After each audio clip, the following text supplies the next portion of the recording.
Welcome to Rick Rack Ruby. I'm Laura Cluvo. Today is day 6 of Craftmas 2021, and today we will be making this mini snowflake angel Christmas ornament. She's fun and easy, so let's get started. To make my mini snowflake angel, I'm starting with a stack of fat quarters. Of course, you don't need the whole stack, but I've selected these snowflake fabrics from the Riley Blake Snowed In collection, and this is from 2021. So it is a new and current collection. I'm going to make angels from each one of these. I've chosen the snowflake because I want a non-directional print. I could use a directional print, but then the back would be upside down, and that's not such a big deal. But I would just rather use something where it works any way that I place it. So I'm going to cut out a 3.5 inch circle from each one of these colors. And to cut the circle, I'm using this circle template. I use this a lot and I've never really described it. It's called the Westcott, W-E-S-T-C-O-T-T, Jumbo Circles Template. And it says T826. I got this at Michael's, but you can get it on Amazon as well if you don't have Michael's in your community. Westcott Jumbo Circles Template. And the 3.5 size is the largest. So I will cut 3.5 inch circles as well as 2 3/4 inch circles from iron-on interfacing. And then I'm going to center this on the wrong side of the circle and iron it on. Here we go. I have a red circle and a blue circle. So I'm going to fold it right sides together and stitch around the curved edge with a 1/4 inch seam allowance. Here we go. These are sewn. I've trimmed my corners and now I'm going to trim a little bit around the edge. Not a lot. I don't want to be too close to the stitching. I find that sometimes turning the project is the hardest part. There's the middle. So I'm going to do something different. I'm going to cut right on the fold. I feel like there's enough stuff to conceal that cut. Now it's really important, you're not going to cut this way, right? You're just going to cut through one side. We just want to preserve the integrity of, part of this project.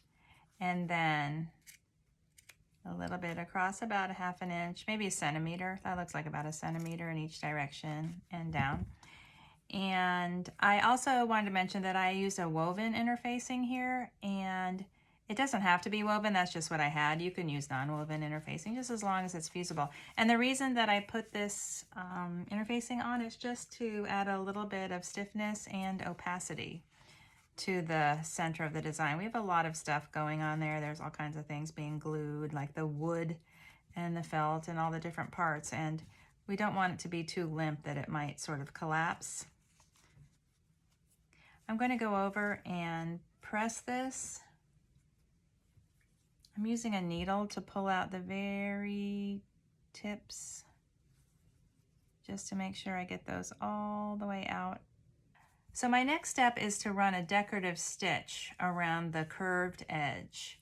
I use a scalloping stitch, but you can use anything. If your machine has even like a blanket stitch or a feather stitch, just anything fun that you want to use to decorate the curved edge of the wing. The decorative stitches really add a lot of personality to the project. But if you have a machine that doesn't offer any kind of decorative stitching, then you can always just add a little trim, a little lace, a little rickrack or something around the edge. The next step is to add a little lace collar. I'm going to use this little lace daisy, which is just from JoAnn Fabrics. It's easy to find. This is pretty common. And I'm going to just kind of center and glue it to the front right here. And I want it to be a collar, so it doesn't go way up here above the fold. It's going to go down with only a tiny bit extended above the edge. So first I want to determine the center, and I'm pretty sure it's right where that little dot is. I'm going to add some glue to the wrong side. That looks right. I tried to have the bottom petal, you know, straight down in line with the center. And I'll do the same thing for this one. I'm going to add my hanging loop now. I could have added it before I glued on that little collar piece, but somehow I like to add it after there's something sturdy to sew through. I don't know why.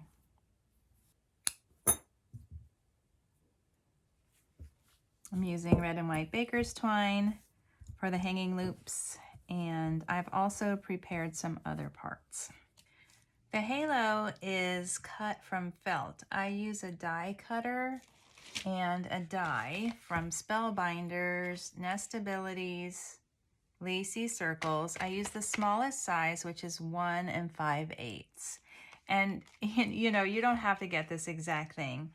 You can just cut a 1 1/2 inch circle if you like, and then cut around the edge with your scalloping shears or your pinking shears, or just leave it smooth. So that's going to go behind here. Not yet though. And then this is called a split wren egg. It's wood, and I've already made the face on the split wren egg. And you can find the instructions for the Rick Rack Ruby face in my Focus on Faces video. So first I want to glue the face onto the front. So this little daisy is her collar. So I want that to show below her chin, which means that I'm only going to be gluing the bottom part of the wren egg to the front of the daisy. So I just put the glue on the bottom part. I'm going to try to center that. And you can see that the top of the head is above the wings. Now the halo will go behind her head, about like that. I'm going to try to keep the hanging loop centered, about like that. So I'm going to apply glue, and you can see here's where that little slot is that I cut. I'm going to apply glue all the way around the back of the face and the wings. It's a generous amount of glue. I'll press that on. That looks good. And if a little bit of glue squeezes out on either side, that's okay, because the hair will conceal it. There we go. Now I have 4 of these going. They're looking really cute. Okay, so the next step is the hair. And I know a lot of times I just pull out some yarn and I'm not really sure where it came from or what it is. And so this time I want to be very definite and specific with the yarn.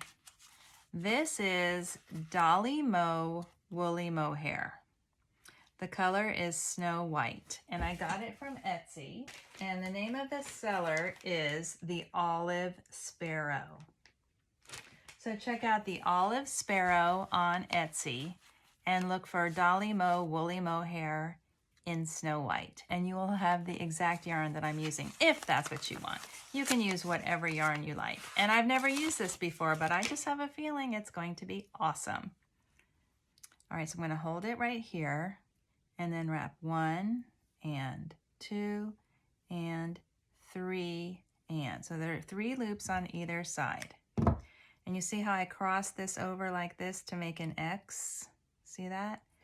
And then go all the way around a complete circle. Then pick up the first end and tie it off in the center. 2 times to make a square knot in the center. And even though it seems like there's a lot of waste, it's really better to have long tails. It's frustrating if they're too short. So there are 3 loops on either side, and I have a little figure 8. And the center of the figure 8 where the knot is, I'm going to glue that to the front, like to her forehead. So I'm actually gluing it to the wood. I'm not gluing it way up here to the halo. I'm gluing it down a little bit on the wood. There's a lot of space there. So let's see how this looks. I'm going to squeeze out some glue right there at the top of her forehead. It's just in front of the hanging loop. The hanging loop goes in between the face and the white felt halo. And then I'm going to twist this back on either side and just look at it and Make sure I like the length and the thickness. I could have come down a little bit further on her forehead, but I think it looks okay. So I'm going to squeeze out some glue on the side. There we go. And then twist a couple of times and press into that glue. And then the same thing over here. I'll squeeze out some glue onto the side, twist back, and press into the glue.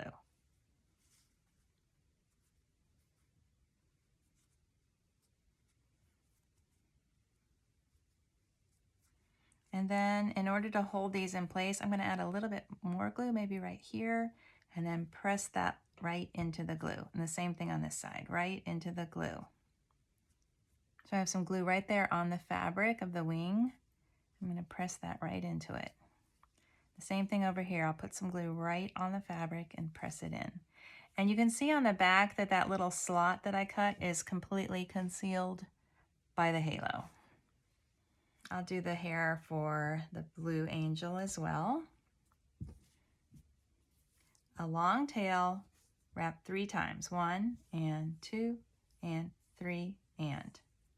Make an X and then wrap all the way around. Pick up the first piece and tie it off in a knot in the center to form a sort of a figure 8 bundle with 3 loops on either side.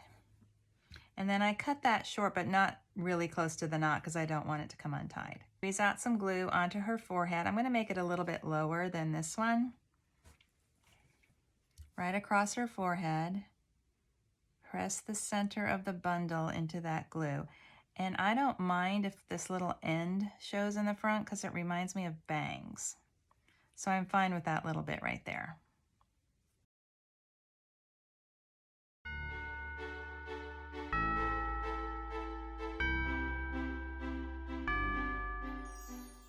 All right, now let's add the wire halo. The wire halo goes in front of the white. I imagine that the white is sort of like the glow of the halo, and the old wire is the actual halo. Cut off about, you don't need very much. That might even be too much. Maybe 1.5 inches. You don't need very much. It doesn't matter. It can be 1.5 inches, 1.25 inches, 1 3/4, 2 inches. It's fine. It's just going to come up higher. I use the thimble to shape, and I want to have a U shape that is about the same size as the top of the head there. I added some hot glue to either end, and then I'm going to press that into her hair on either side. That looks good. Now this one will look a little bit different because it's longer. And I just want you to know that it's okay. Sometimes it comes up a little higher, a little bit lower.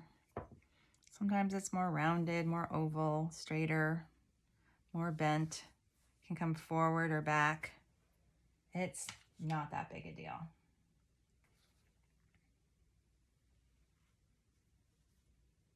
I want the ends of the wire to be secure into the hair. I don't want to risk the sharp end of the wire coming loose and like poking a child or something. Now, for the decoration, I have a couple of options. I have these little snowflakes that I cut from felt with a die cutting machine. And I also have some snowflake stickers. Well, I found these. These are kind of like plastic, almost like charms. And these could go right on. That would be really cute. But I kind of like to layer these. My die cut snowflake shapes, they just happen to fit perfectly with this sticker from Jolie's Boutique. So I think the silver one should go on the white, and this white one should go on the blue. And that one can go there. I really have always liked the look of red with turquoise or aqua, and that can go right underneath her chin. Add some hot glue to the back of each sticker to make sure that they're, secure to the felt. I'm just putting it behind the rhinestone part. Sometimes the hot glue can actually melt the sticker part, so I try to avoid that. And if it doesn't match up exactly, that's okay. This snowflake die was from Sizzix, but I feel like there are a lot of little snowflake dies out there, and there's little things that you can purchase ready-made that will work too. I think I'm going to center it, but I'm going to put it lower. So I'm going to put it right in the, the open part of this fabric here. So I thought I wanted it up by her chin, but I think I'm just going to put it right like that. What do you think?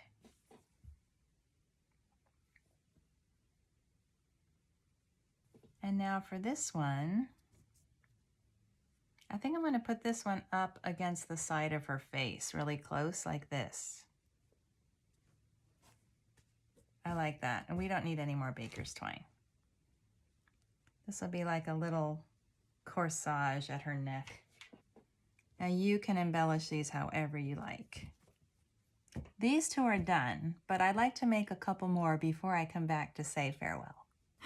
I wound up completing 6 angels.